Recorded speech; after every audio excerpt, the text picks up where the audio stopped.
Hi everyone, this is Vinay Deshpande from Dare to Show Up. I'm delighted to welcome you in this series of conversation showing up in life with Vinay. And today I'm going to speak with my dear friend Samir Sathe. What I love about him is his personality, his positive attitude towards life, his humor, and most importantly, his versatility. Be it in Indian classical music, cricket, or management consultancy, he has left his mark in every field. So I'm delighted to speak with him. Let's go.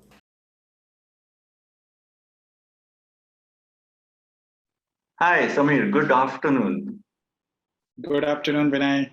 Yeah, you're joining from Mumbai. I'm joining from Mumbai. Yes, just that whoever will be watching this video, they should know that I'm here in Basel. You're from Mumbai, and that's why we are doing it on Zoom. But it doesn't really create any distance between us because I think we know each other for more than 30 years. Uh, Yeah. yeah, No, I know that creates a certain comfort feel for sure. But interestingly, I've also noticed that whenever two people meet, even if they're husband and wife or spouses, they always discover new things with every interaction. absolutely true, and that's why actually I want to discover a few things from you. So thank you for joining. Thank you. My pleasure, Vinay, for inviting me. And this is really great because I'll be talking to you not only in the capacity of a friend, but something which is consciously creating meanings out of our conversations. And that's something which I really would love to do. Thank you so much. I appreciate that. And in fact, that's a very good point that you made, Vinay, because learning is always mutual, learning is always reciprocal. So, as you say, show up, Vinay, it's also the opportunity for us to really find out more about ourselves, right? So, in these conversations, because that invariably happens. Really want because I think change happens or starts. The first step is really looking within and really discovering ourselves. Mhm. But what I really want to ask you, because the one thing, or not one thing, there are three things actually which I was thinking about and I really appreciate, admire about you. The first one is your energy. And whenever you come across, it's always positive energy and a passion in your when you talk, the smiling face. That's what comes to my mind. So I really want to start there. Where do you get it from, and how do you get it? Partly from you.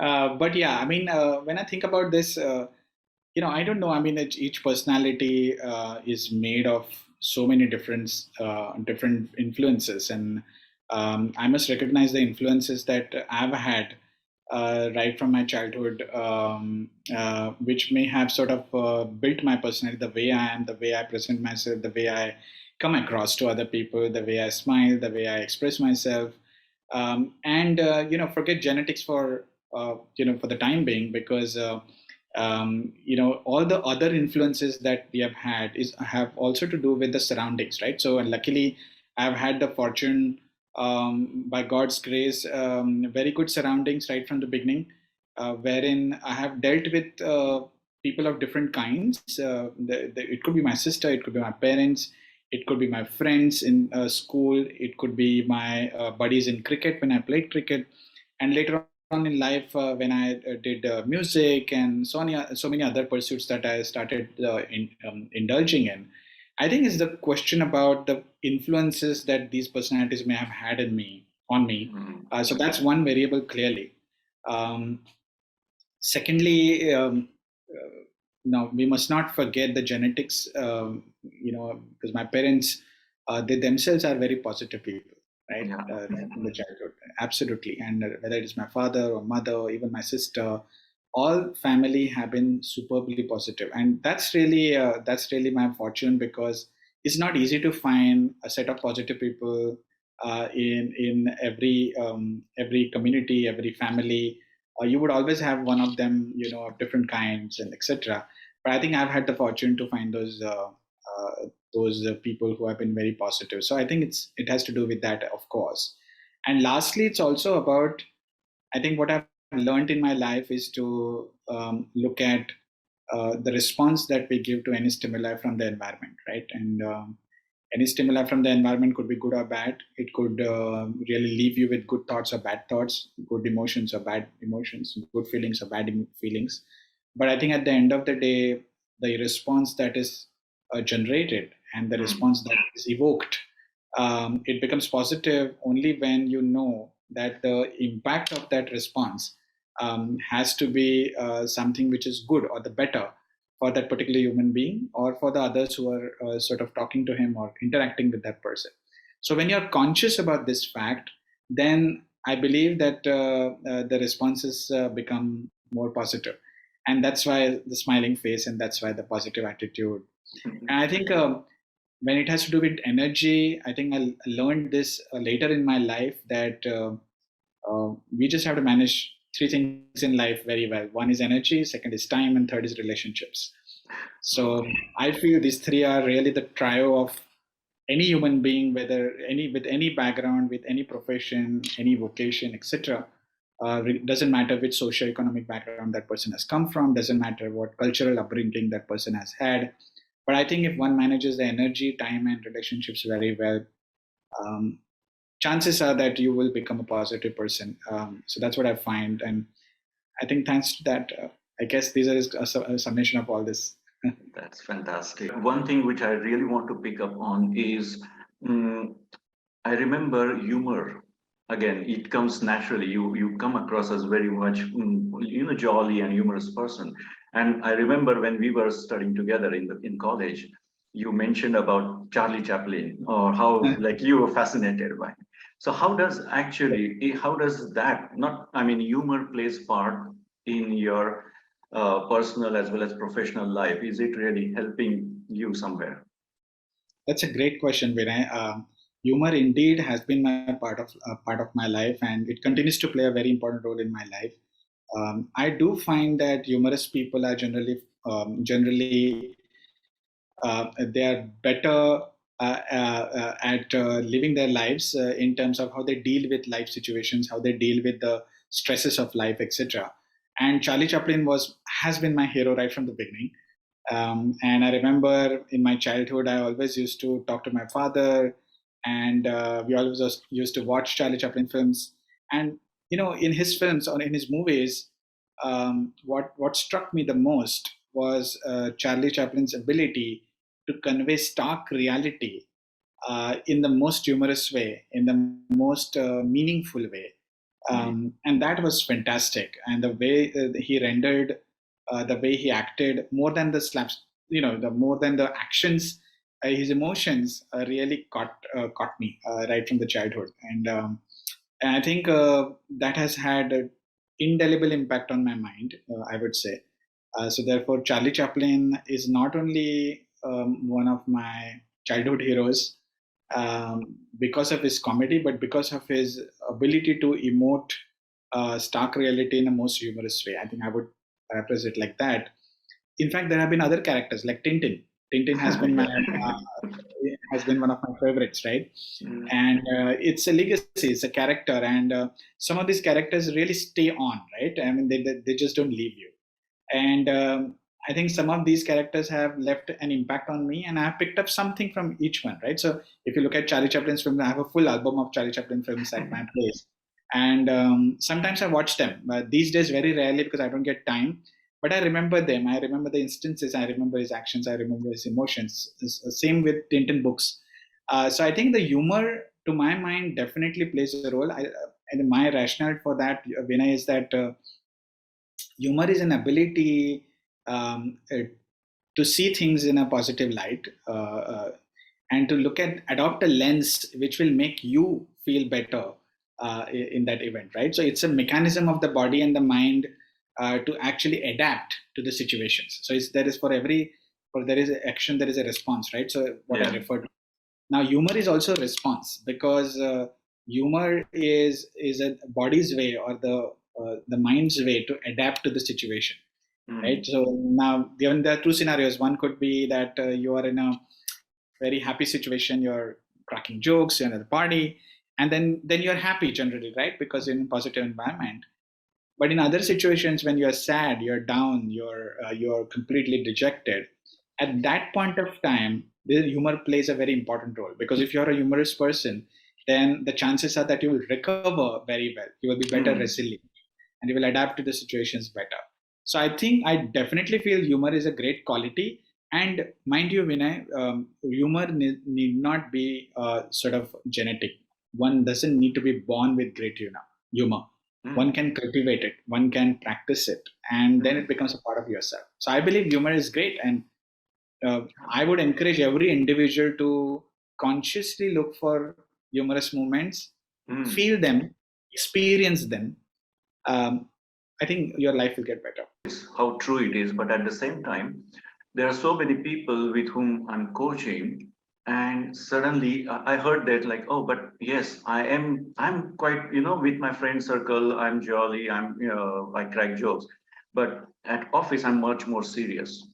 And so I'm just thinking, is it like, can you have a different, you're the same person, whether it's in your personal life or professional life, of course, I understand there is certain boundary that you have to follow.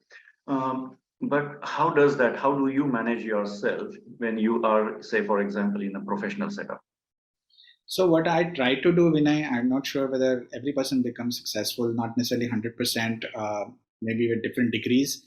But what I try to do in professional setups is to not to lose my humorous side, because as a role of, I'm in the role of a leader, and if the leader is not humorous, it has implications on the environment that one creates. It has the Mm. implications on the teammates. It has the implications on performance. It has the implications on outcomes.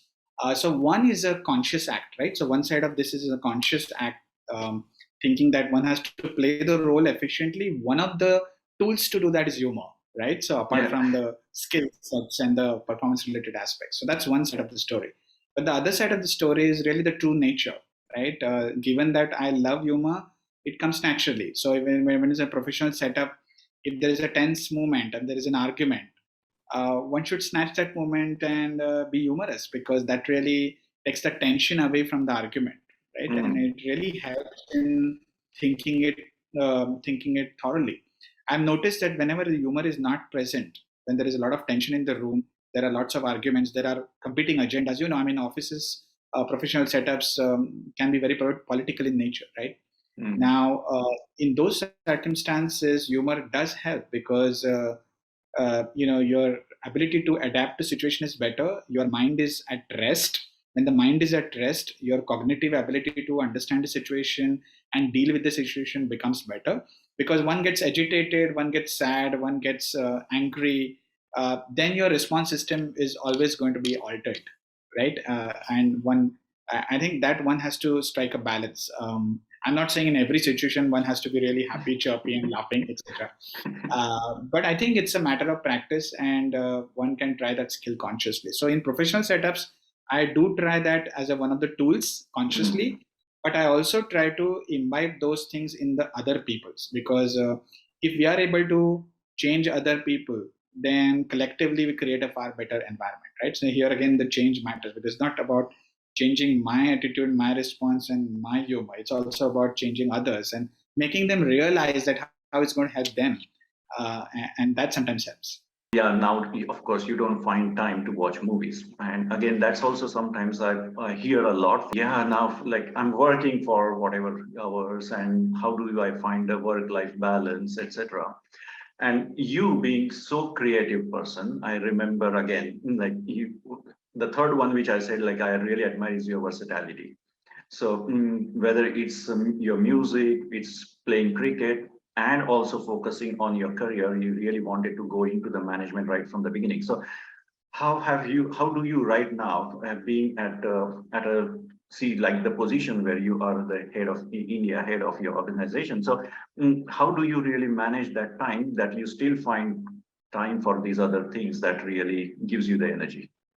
I think partly the answer goes back to the first three things: energy, time, and relationships. I think if we are able to uh, if we are able to realize that every minute that we spend is so important, because as we know, right, time never comes back. Everything else can change. Money can go up and down. Relationships can become good or bad. They can turn sour. You can have property, you can lose property. Anything could happen. but time, once that moment goes, is gone, right? Mm. And really, one understands this and truly appreciates this, then one realizes that every minute that one is spending, one is becoming older. One is coming closer to death, remember, right?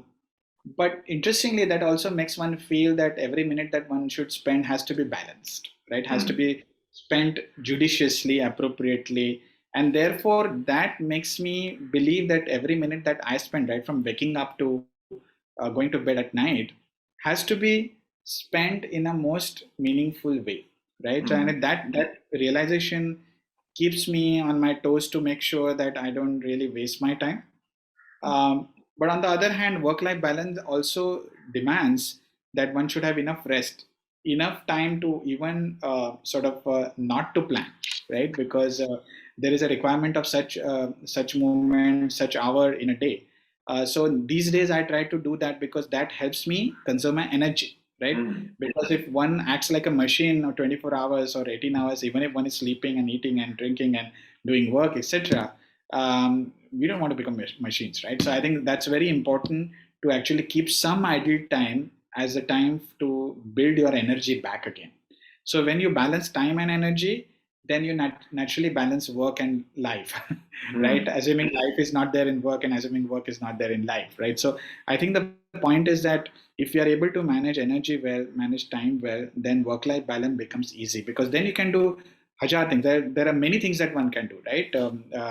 And my pursuits have always been in different areas, right, from the childhood. So whether it is music, whether it is calligraphy, whether it is composing poems, whether it is uh, playing cricket or doing work, or whichever way, I mean, one can think about, um, there is time and place for everything. So I think it's Mm. all about looking into that window of time, planning it, and managing your energy. I believe every person it's possible. It's just a question of intent. Everything has a place in it in our life, because I read somewhere in the book, it's not about work-life balance, because the moment we think balance comes like a straight line, whereas it's always up and down. And because life, I mean, if we look at, say, the life, always the picture comes up of our cardio, like up and down. So that's how the life is, and that's how it should be. And so it's not about managing balance, but it's more about managing the rhythm of our life. And that's So what, true. yeah, so it's work life rhythm more than the work life balance. Mm. So true, Vinay. I mean, absolutely. I completely agree with that, because life is hardly a straight line. Balance is a question of perception. In one moment you feel balanced, the other moment you feel you're imbalanced. I think we must remember that at the end of the day, we are always moving from equilibrium to disequilibrium. Yeah. So that's very important, right? It's Mm. not about from disequilibrium to equilibrium, because I think our intent and our desire is to do that, because we want all things steady, we want all things predictable, we want all things manageable, we don't want any uncertainties. Yeah. But actually, we are fooling ourselves, because life is not like that, right? So I think we must recognize the transition from moving from equilibrium to disequilibrium. If we are able to manage those transitions every moment, every second, every hour, every day, every month, and so on and so forth, then our ability to look at what you call work life rhythm uh, uh, can become easier, I feel, because it's just a question of dealing with those certainties and uncertainties on a regular basis, right? Because Yeah. those are the ones which can create disturbances in your planned actions, right? Yeah. Yeah. Yeah. And And at that point of time, because there are so much uncertainty, which is always, the future was always uncertain, never certain. We cannot really, nobody really predicted. But so coming across as uncertainties and having multiple choices. For example, in your case, as I said, you could have become like your father, gone into that music or cricket or whether the corporate life. So probably you have to make certain choices at different points of time. So again, in insert uncertain situations or making the choices, what really helps you to make those choices? How do you make those choices? I think to a certain extent we can predict events and we can plan and make conscious choices, but in many cases I feel it's accidental. It's by chance. Hmm. So, for example, in early life of when I was in early part of my life in my school days, cricket was my big pursuit in addition to my studies, right? Because my father used to play cricket. He was very fond of cricket. He put me in cricket. In some, like many fathers, they would want to see their sons and daughters live their dreams in some way or the other. So my father was always passionate. Although he was a musician and a great artist himself, he played cricket, right? So that's how I got into cricket. So that's how it was by chance. But I love cricket and I played cricket well, etc. Um, but that was a chance. It was not a choice. Later on, when I started developing rich taste in music, because that's sort of part of my genes, um, I had to make a choice between music and cricket. Where am I going to spend time other than studies in all these pursuits? And then I decided music. That was by conscious choice because I truly pursued what I loved the most, not necessarily what is going to be going to give me money or fame or going to give me some stability in life in material sense of the word. I never did that. So I think that was purely driven by my heart, right? Hmm. But later on, when one starts dealing with the more difficult choices in life, let's say choosing your life partner, let's say choosing your first job, right? Because these are all very important milestones. Let's say choosing your friends, right? Now, you know our friendship, right? How it has grown. I mean, we were Yeah. a group of 10 people. It has grown by chance, by accident. Yeah. Do you really think really we did an evaluation and selection of friends? We didn't, right? It Yeah. happened by chance. So some of these decisions happen and they benefit in many ways, right? Choosing my life partner, I fell in love with Sanjeevani. That was by chance, right? Choosing my first job, conscious effort, right? In terms of what to do. Deciding not to play for England when Vasuparan Sir told me, why don't you go to England and play from there? I can arrange for sponsorships. I had a great chance to actually play cricket from there and actually represent the country because the competition in England that time it was felt that it's much less than in India. I mean, you see the population, you see the demand supply ratio is pretty clear, right? Yeah. So I could have made that choice and gone to England and played cricket from there, but I decided not to. Made a choice to focus on music. That's what I love, right? Hmm. Although I knew that probably I would probably have a better chance of making it to a test match or becoming a test player if I play from England, I still didn't do it. I think, therefore, these are some of the examples I'm giving you, Vinay, just to illustrate my point.